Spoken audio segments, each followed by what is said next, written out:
Goiener elkartea berez bada Goienerren hasia.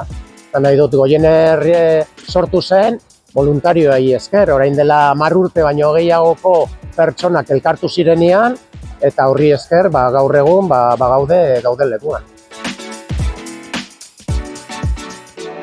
Zorionez, Goienerrek daukan gobernantza eredua ematen digu bidea, berez hain trebe, hain jantziak ez garen pertsonak ere, organo gorenetan parte hartzeko, ezta?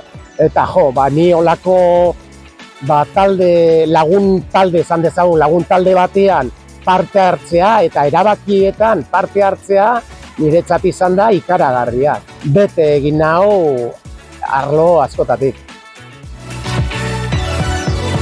Gaur egun banabil alde batetik euskara batzordean, gero banago udan bizi ere txirrindula martzan parte hartzen, eta hizkuntza taldean ere banabil eta Bizkaiko taldean, ezta? Batu zu ere Goiener elkartera.